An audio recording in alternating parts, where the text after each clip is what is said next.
আমাদের মানিকচক ধুতনিতে বাঁধ বানানো হয়েছিল, সেই বাঁধটা আজকে কেটে গেছে। সেই দিক প্রচুর জল গ্রামের দিকে ঢুকে গেছে। আর যাওয়া হবে না, আর থামতে পারে। যা গতি বেগ আছে কিনা 1-2 মিনিটের মধ্যে পুরো বাঁধ শেষ হয়ে যাবে লাগছে।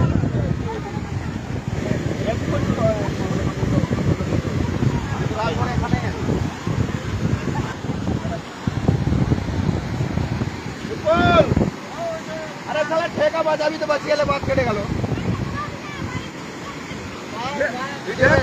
গতিনের ঠিকাও শেষ হয়ে যেতে পারে, দারুণ ঠিকা। মাল কালা ভিতরে ভরবে। হ্যাঁ, কত তারিখ?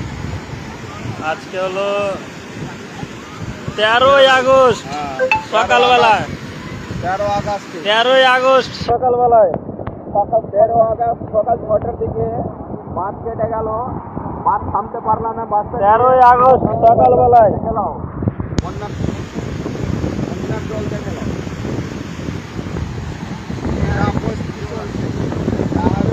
যা জলের গতিবেগ আছে, গত আধা ঘন্টার মধ্যে পুরো কাটা বাঁধ শেষ হয়ে যেতে পারে।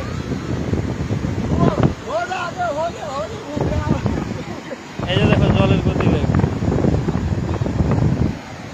গতিবেগ দেখো। পুরা 1 ঘন্টার মধ্যে আমরা এটিয়া ভূতনির ভিতরে জল প্রবেশ করে নেবে সম্পূর্ণ পুরোভাবে।